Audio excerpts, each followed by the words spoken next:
Hey Leute, hier ist Benny vom Aquaposten-Kanal und ich bin heute nicht alleine, ich habe Helene dabei.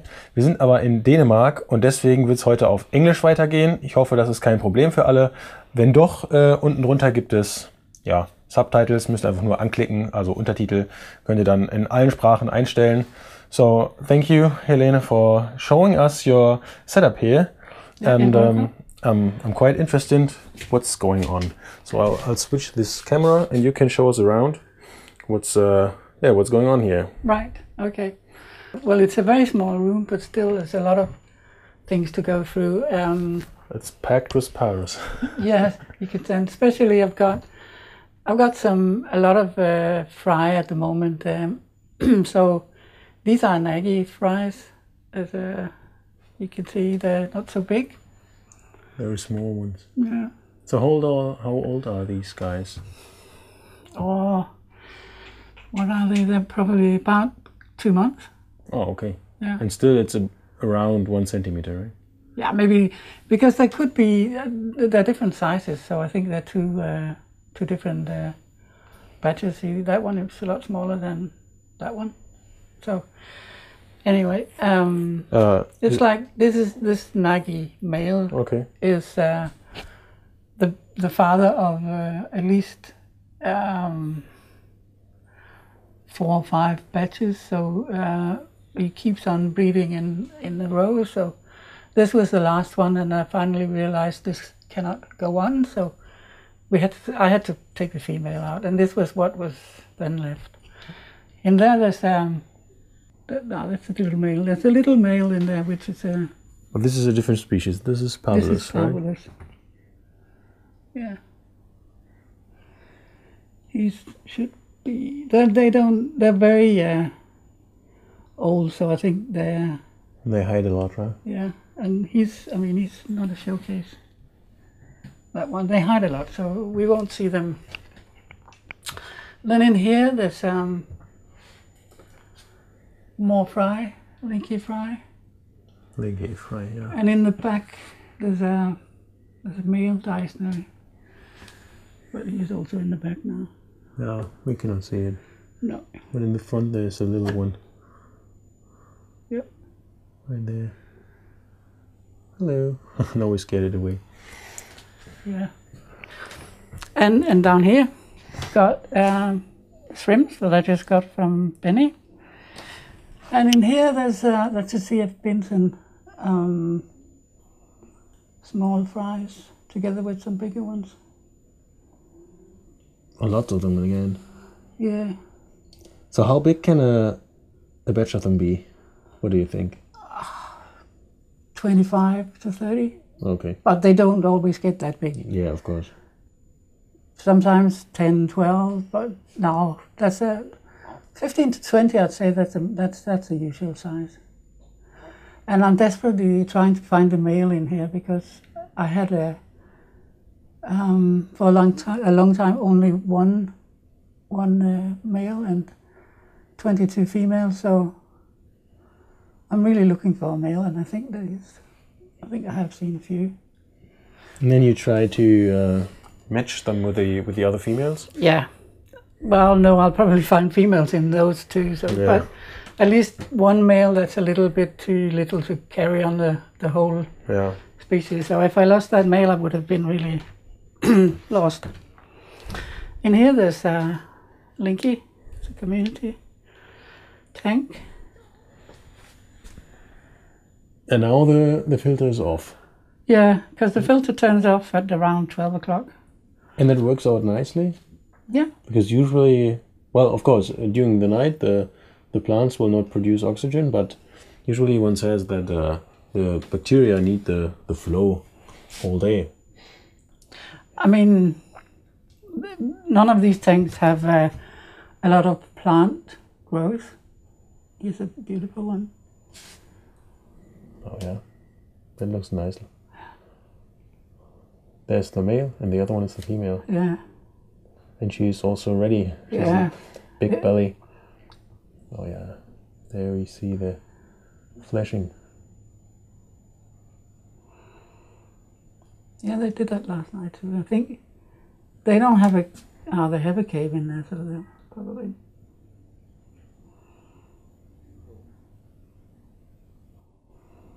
Really nice fish. And there you see, she's teasing him. Yeah. Yeah. Yeah, this one I think we'll just skip. The lower one. Yeah. So down there is the extra females, right? Yeah. They've got 2 big roots and they really hide in there.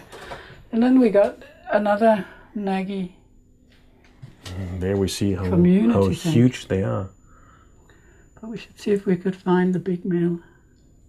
This is the biggest Nagi I have ever seen.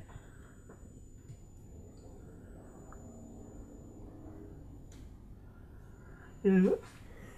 But this is a female with there's one big male. Yeah, there's another male, but it's not as big. No. He's usually, I think he's in there. He's quite lazy, the big one.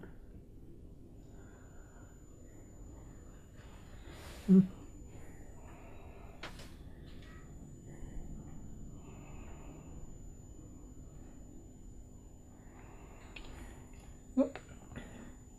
So they have a lot of places to hide in there, lots of caves. And they take, I think the spare males, they go in that just to be... So this little pyramid caves. Sometimes they occupy we also have these pyramids in the shop for shrimp and for crabs. Yeah. And usually shrimp just need it if there's not enough mosses. But if there's no places to hide, they will also go in there. Yeah. And obviously the fishes like it more. Oh, it's a normal size male. Yeah, there's lots of fish in there. Yeah.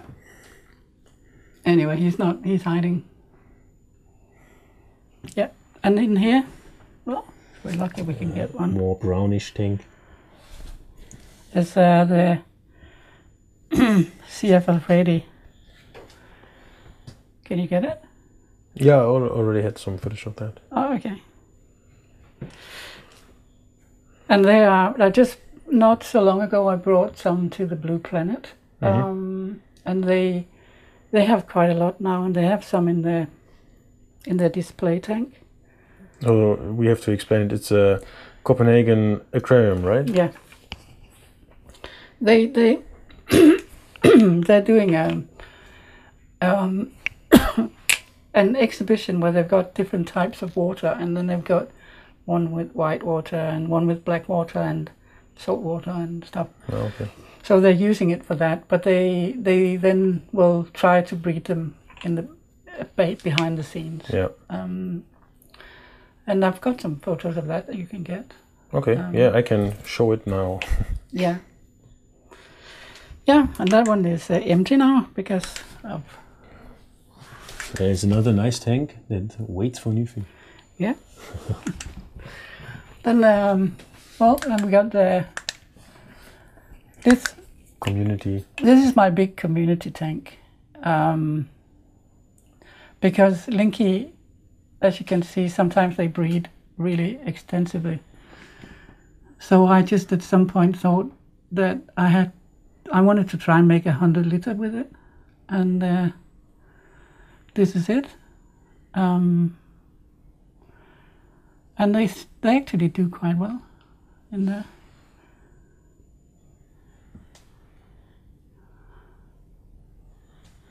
Yeah, but they're very, very difficult to catch. Yeah, of course, there's lots of plant they can hide. There's a couple there. Might actually be having fun. Yeah, they're 2 males. Shiny now. Yeah. I scare them away. Yeah, and down there's another community tank, right? Yeah, but that's a normal water tank. That's I was trying to. So you use tap water there? Yeah. No, I actually use osmosis, but I don't lower the pH. And I tried a few cichlids, and that didn't actually. I obviously forgot how to do that. Okay. So now I'm kind of wondering if I should turn that into the Züchterin von Prachtguramis to enable, to keep a stable thing. To have a second population. Yeah. And on the other tanks that look brownish, on here you have the peat gravel in there, right? Yeah. Yeah, here we can see the peat down there. And how long do you leave it in?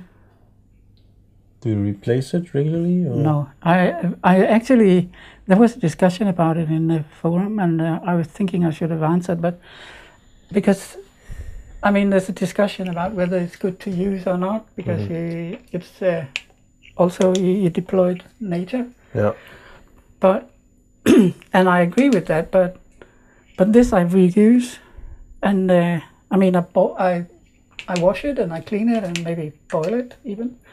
So you can't say that I don't really use it for the pH lowering purposes. It's just as a because it's a really nice. It doesn't alter pH. Okay. That's for sure. Yeah.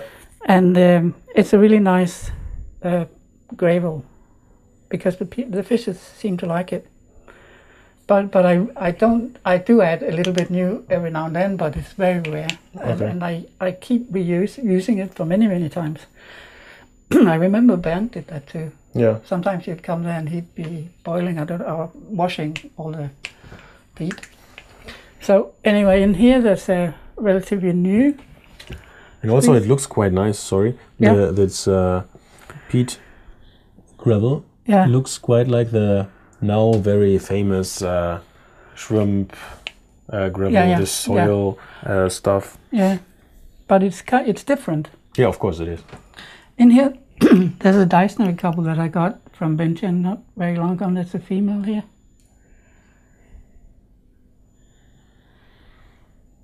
Whoop, that was it. Can you get into the cave? It's gone. Yeah, that one's. Oh, it's gone. Gee. But then you should be able to, if you can lighten it, can you see it? Because you can actually see that there are small ones hanging in there. No, it's difficult to see in the camera. I think I'll just edit some pictures in there. Yeah, okay, but they are breeding and they're just about to get. The Dictionary male, he does that every now and then. He goes out. Yeah. And then he comes back. So I have to catch that one, all the fry out, not in a. I have to keep an eye on when they turn black and go up. Mm-hmm. Then I take them. And you use a tube and to suck them out, or do you use the cave? Steal the cave. I steal the cave. I do this. I'll probably use this one. Okay. And then I'll lower it down so that it sits down here. Mm-hmm. Then I'll take the cave. Maybe I'll close so he don't get out. And then I'll lift it up here.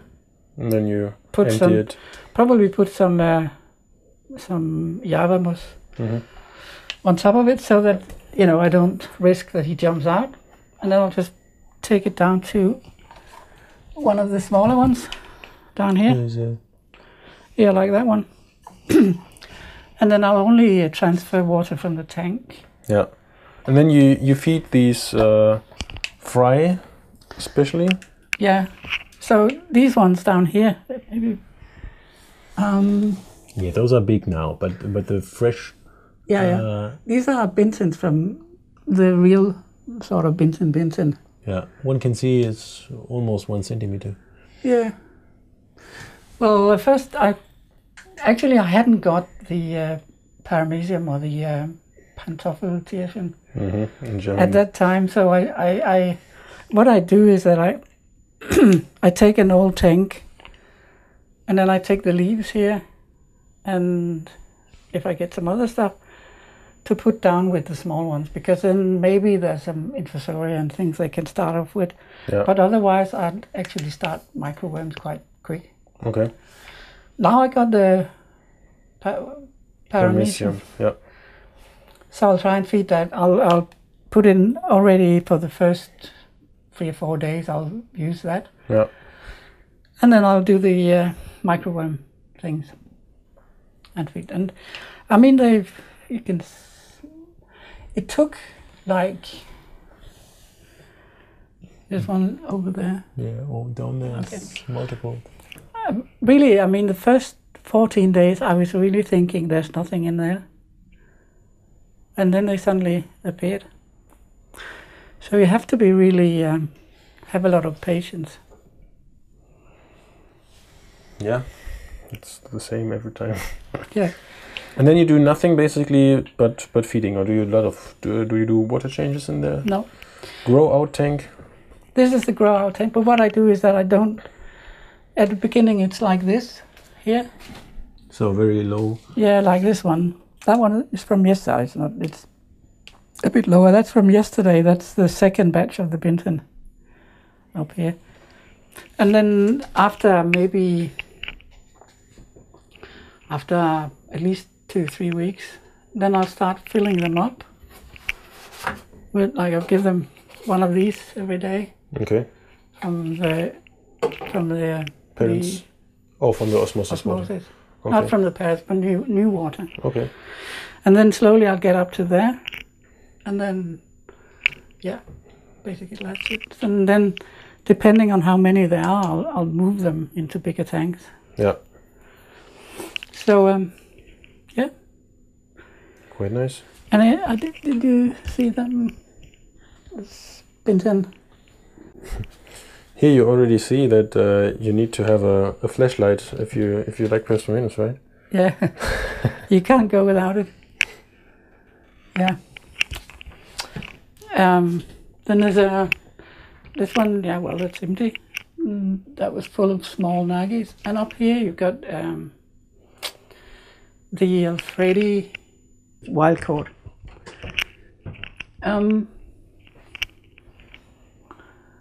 Yeah.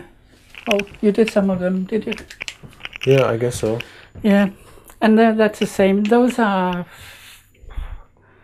I've got 3 breeding tanks of those, and one that's 2 couple up there. But they're really hard to get to breed, these particular ones. So this is the evolution of nanocubes. Well, yeah.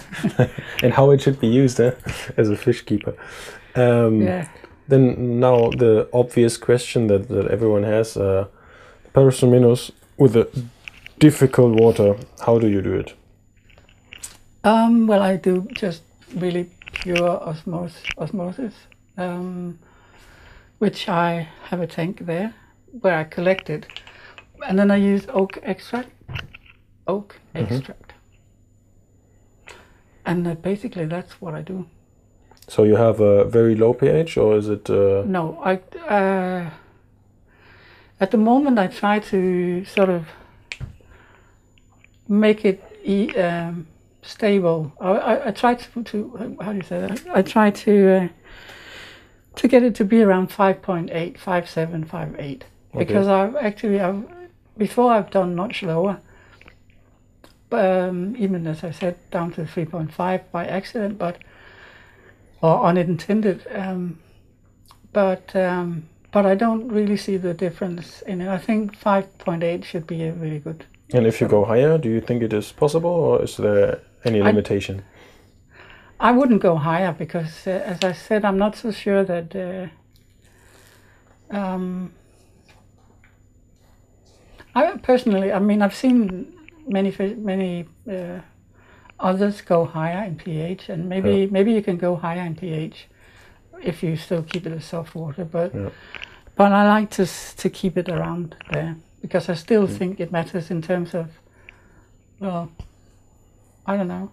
I know a lot of other guys that use more, harder water for grower tanks and just for breeding, then have a very soft and also low pH. Yeah, but also, I mean, once you get, it would actually be difficult for me to have. Then I should have different types. Lots of water. This I just try to keep it the same all over. So yeah, and also the feeding, you do everything like you said. You have cultures and I've got the paramecium now. I've got microworms over there. Got grindles. Got moinas, and then I've got in the summertime a lot of mosquitoes, black mosquito larvae. So that's what I feed.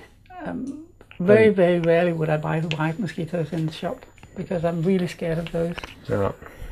Probably everyone here knows my experience from the past. Yeah, but not just your experience. I mean, I had the same experience with like mosquito larvae from shops as well. Yeah. That you lose a fish or two every time you do it. But you also have Artemia. Artemia, oh yeah, Artemia is my basis. I do that sort of every day. Yeah. Or every second day. I mean, if I feed with larvae, mosquito larvae, I don't make with Artemia, and so I skip every now and then. Yeah. But I do have that. Yeah. Yeah. Okay, I think we've seen a lot. Mm-hmm. Whoops, now I come here. Nothing's broken. No? Yeah, thank you, Helene. I think we got a good overview. I mean, small space with lots of tanks and fish. It's amazing to see. I'm sort of always thinking, where could I put something more? But on top, but you're too small for that. And so now I've sort of got lots of space. Yeah, but still, I think it's quite nice. Mm. Yeah. Yeah, so thank you for showing us around. Yeah, you're welcome.